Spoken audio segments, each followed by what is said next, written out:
We are back taking another look at the Pacific Division and just where everyone might end up.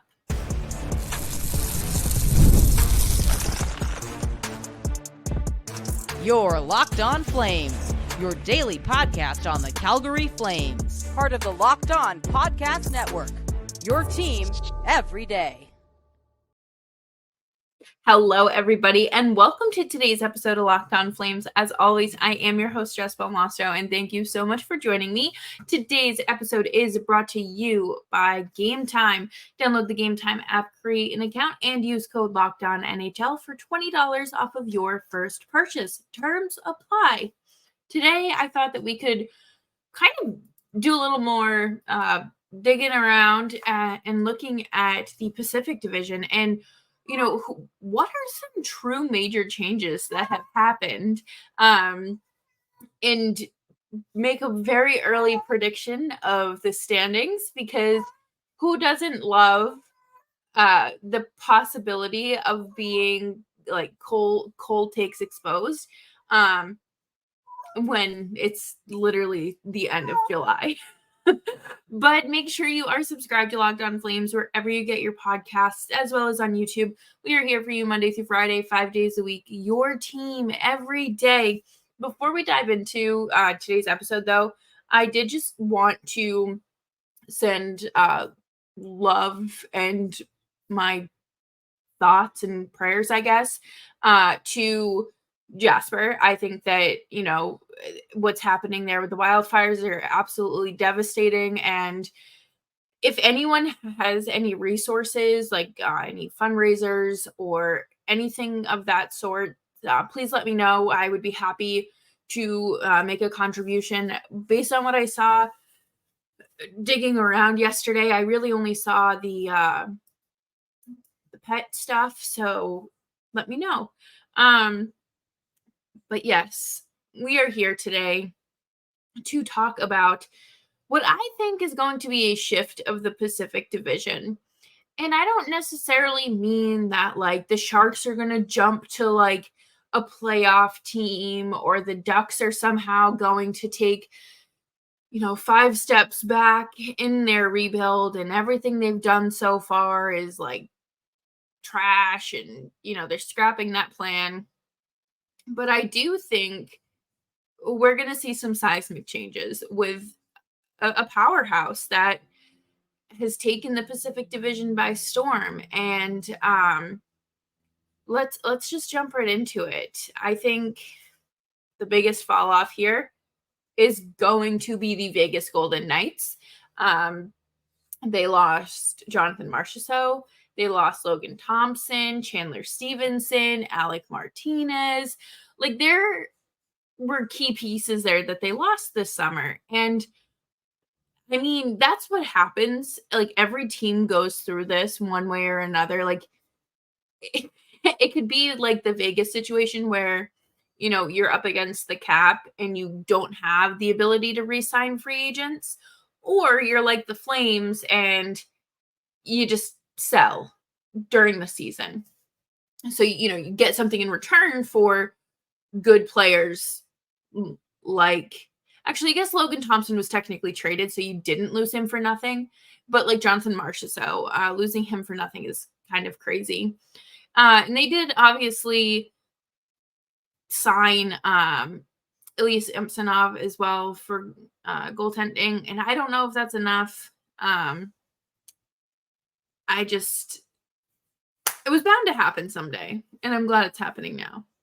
Wish they didn't win their Stanley Cup, but I digress. I completely forgot that Tyler Toffoli signed like a 4-year deal in San Jose. I think that is huge. And I understand Tyler Toffoli, like he's aging and, he's getting, I hate saying he's getting up there, but he's going to be one of the older players on San Jose, but he is such a good fit for there. He has that veteran presence. He's quite literally been around the league for a long time and, seen been part of all sorts of different teams. So I think his like those intangibles will be great for the Sharks, but it really feels like they're piecing together a team, and you're going to start seeing some steps. I want to see more, obviously, but tune into Locked On Sharks for much better analysis on the San Jose Sharks. But I think that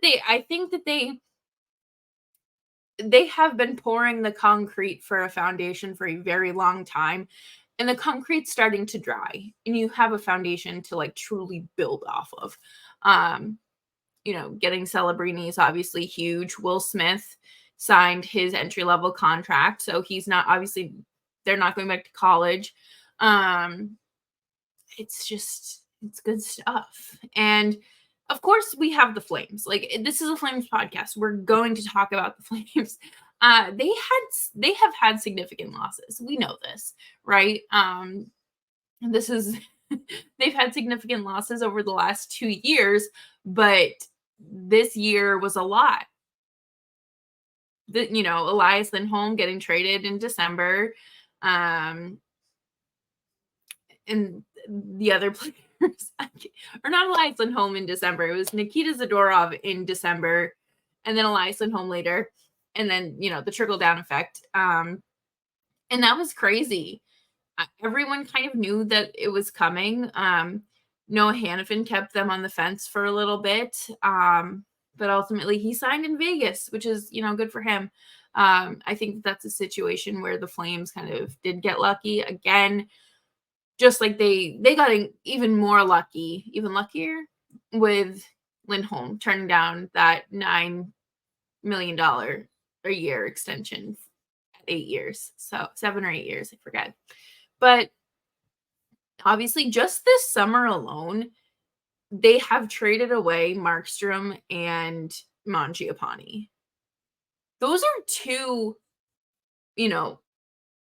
pieces of your team that have been here for a long time and that have played a significant role in your team one way or another. I know Mangiapane has struggled offensively, but he does have a strong two-way game, and that Mangiapane, Backlund, and Coleman line was a treat to watch. And then real quick here, you have Vancouver. I don't know what Vancouver did. Re-signing Tyler Myers was a choice. Obviously, Lindholm and Zadorov signed elsewhere.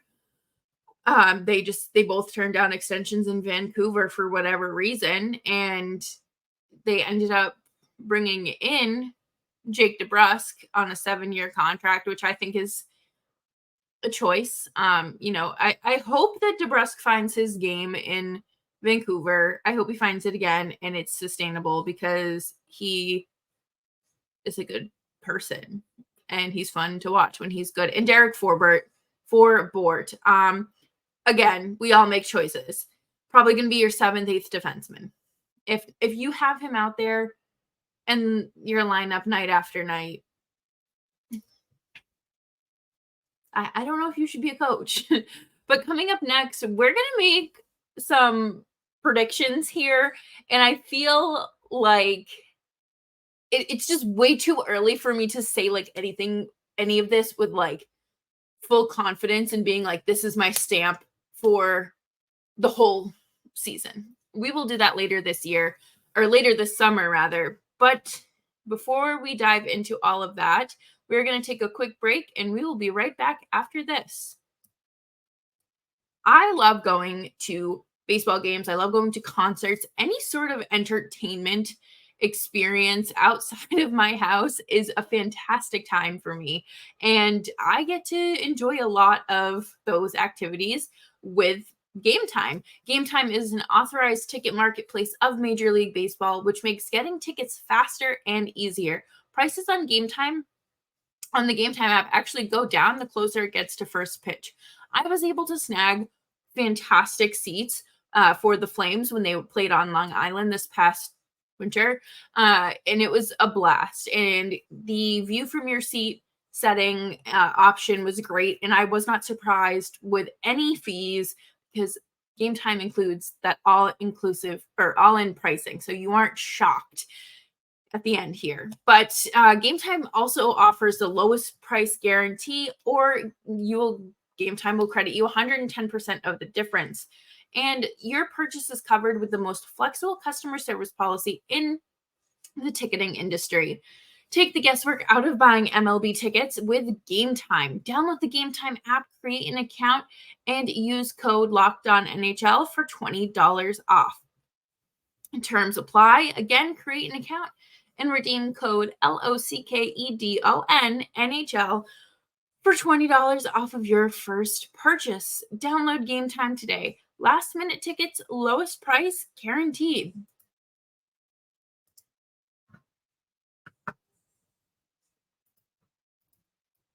Thanks everyone for hanging out with me today on Locked On Flames and making Locked On Flames part of your day. We're here for you through the off season, and every day that goes by is a day closer to the Flames starting their season. And that's really the only thing that's been getting me through the long month of July. So Flames still have some work to do. Where is my Dustin Wolf extension? Where is my Jacob Pelletier extension? What are we doing? What are we doing? Well, right now we are going to predict the Pacific Division standings for the season. This is based off of July 26th, and where I think these teams stand and what could be. We're gonna go bottom to top because it just makes the most sense to me. But I have the Anaheim Ducks in last. I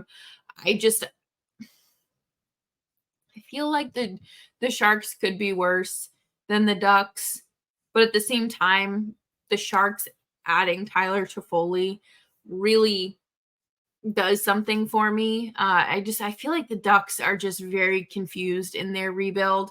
This whole Trevor Zegras stuff, like trading Jamie Drysdale was crazy to me, which I understand why they did it.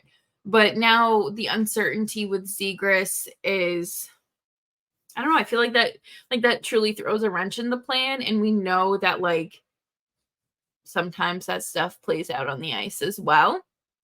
And then, of course, ahead of the Ducks, I have the Sharks. And then I have the Flames. I don't think the Flames are going to be bad enough where, they're like a 50-point team. I don't think that's going to be the case. Knock on wood. I do think that they're still going to be able to win games because they have so many talented pieces that prevent them from just bottoming out like the Ducks, like the Sharks, like Chicago is doing, Buffalo. I know that we don't like to use Ottawa as a comparison because it is an extreme situation, but there are a lot of high-end players in Buffalo, and things just haven't been getting a move on. But no, I think the Flames are going to be there. I don't, especially with a rookie goaltender, that's that. I think that's what it is. It is what it is. Ahead of the Flames, this one I'm going very much back and forth with because I feel like both teams were not okay.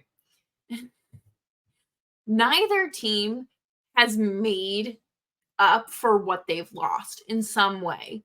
Obviously, I'm talking about the Golden Knights and the Kraken. I think that these two are kind of interchangeable here. I was looking at the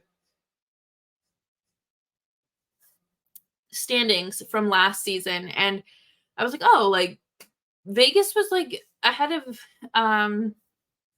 the Flames, and it was also by a lot of points. It was double digits. So, I do think that Vegas is going to see a big stumble. And I don't think the Kraken are that good. I'm sorry. I don't think they're that good. So I think that either Vegas or Seattle will, kind of battle it out for that 1, 2, 3, 4, 5th spot. I feel like it's going to be a toss up between them. And third, I have the Kings. I think that the Kings are moving along. They haven't felt or looked completely ready to make a legitimate run at the cup. And I think that has to do with also like running into the Oilers in the first round. Like that's just going to be a given. Like very few teams are built to win a series against the Oilers. As we saw, only one of them did. And I feel like trading PLD is big. I think that bringing in a veteran goaltender is great. Extending Quentin Byfield is great. I think that this is a year where they take another step. I don't think that this is a year where they take like a true run at the cup. Again, maybe they're buyers at the deadline and things change. I mean, hey, you never know. And then in second, I'm truly torn with first and second because I think that this is solely based off of last year. I don't have a predictions model or a formula like these player card people do. Like that's not me. I am going solely based off of last season and what like roster changes have been made and like what's been going on. So I have Vancouver in second. I may actually flip them to first because I think that they do have the better goaltending. And I mean, you're going to be taking less penalty minutes with Zadorov not in your lineup. So I think I'm going to put Vancouver in first because I think that they're clicking and firing at all cylinders on all cylinders at all cylinders. Regardless, they've got it together, and I'm still like hopeful that for them. I think that they'll finish the season, hopefully winners of the division again, and then second or first. I don't know. I have the Oilers. Again, when you have Connor McDavid and Leon Draisaitl, you just did, a true Stanley Cup final run. I have a very hard time like betting against you unless there's significant changes. Like if we wake up tomorrow and Leon Draisaitl requests a trade, then no, I do not have them sitting this high up in the division. But I think that they really need to again focus on their goaltending. They need to do something about Darnell Nurse and his contract. I don't know what you do.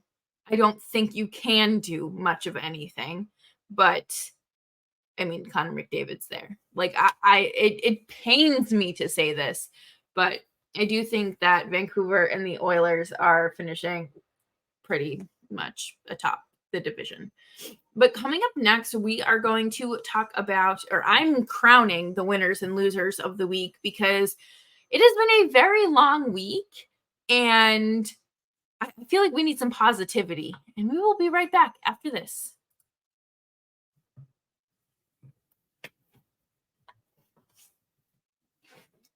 Thank you, everyone, for hanging out with me today on Locked on Flames. Make sure you're following me on Twitter at Jess Belmosto, where I will be certainly tweeting about the Olympics because what a fun time. I love the Olympics.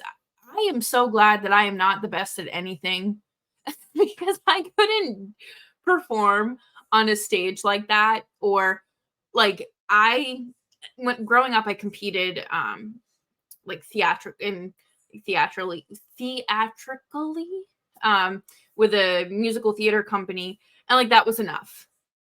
That was enough. Placing second, that was fine. That was fine. My first overall, great. Out of the whole competition, we don't need to do that. But no, like it is so fun. There's something exciting about watching like the best athletes representing your country in a sport that is you're passionate about. Like gymnastics is so cool. I love gymnastics. I don't even think I could do a somersault if I tried. But watching Simone Biles is just incredible, and that's why the winners or the first winner of the week is the Olympics. I think that this is such an exciting time. I know Canadians women's soccer is kind of having a little bit of a little controversy here, and they're kind of losers of the week for that. But I do think that it's so fun. Like the opening ceremony today, everyone was very proud, very happy, entertained. It takes you away. Like we had it on at work. It takes you away from, that daily routine of, okay, like there, especially during the summer, there's no hockey for me to watch. But if I can go watch them do some flips and stunts and stuff, that's fun. Breakdancing is in the Olympics now. That's cool. But I think that this is just fun. And I think that's what we like. Competition and fun can go hand in hand depending on your personality. And I think that the Olympics are so fun, mainly because I'm not competing. But speaking of competing, I have my next winners of the week, and that would be football fans, American football fans. Training camps have opened, and really in turn, that means we're getting closer to hockey because football starts, and then pretty much like right around that same time, preseason hockey starts. And that is so exciting. I've never really been big into football, but I appreciate all like the snacks and like that like I don't want to say party culture because that's not, but like that sense of family and like, okay, like I'm gonna bring over some like buffalo chicken dip and we're gonna watch the Lions and Packers, like whatever it is. Like there's that sense of belonging and tradition, I guess, every Sunday, just sitting down and like, oh, I love fall. Fall is great. And then you can, the game ends, it's a 4:00 game. You go and watch, turn on the Flames. Like it is so good. Life is so good in the fall. I love it. And, if you're a football fan, you're probably more excited than most of us right now. In my losers of the week, in a dramatic turn, obviously, whoever participated in this drone espionage situation with the women's women's soccer team for Canada. I think that that's just absolutely bananas. Drones are not like inconspicuous. They're not inconspicuous. You can't just like throw an invisibility cloak over them in the sky. You can hear them for the most part. So I don't understand. I know that this is like developing and whatnot, but how long has this been going on for? What, like, this tarnishes so many legacies and reputations, and it'll leave people wondering for a really long time. And we'll just have to watch and see how that pans out. It's, oh my gosh, it's crazy. But my final loser of the week is DJ LeMahieu of the New York Yankees. He had like one hit in 90-something at-bats. For those of you who aren't baseball fans, that's like worse than Jonathan Huberdeau, okay? And this guy's getting paid like $15 million. But it just stinks because he was so good in Colorado, and that did follow him to New York for a few years, and then injuries upon injuries, like they just started stacking up, and he'd come back from one and something would happen immediately after, and it just stinks because he was such an integral part of the Yankees team. So without him, it's like, oh man, like we could really use DJ. And then he's back in the lineup, and it's like, we don't go back, maybe? Like, it's tough. I'm a Red Sox fan, but I love DJ LeMahieu. I loved him and Nolan Arenado in Colorado.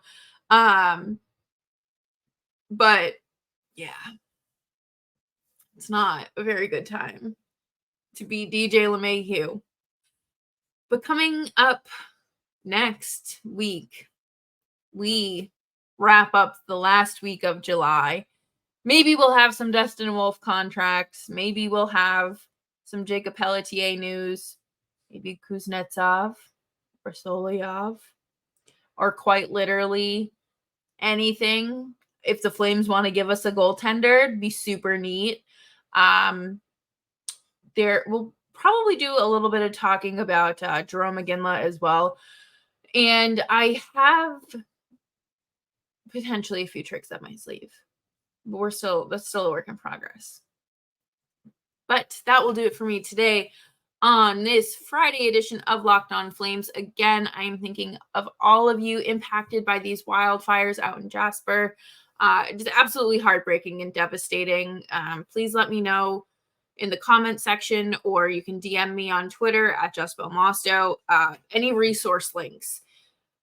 Happy to share, happy to throw them in the show notes and promote them and do what I can to help. But make sure you're subscribed to Locked On Flames wherever you get your podcasts, as well as on YouTube.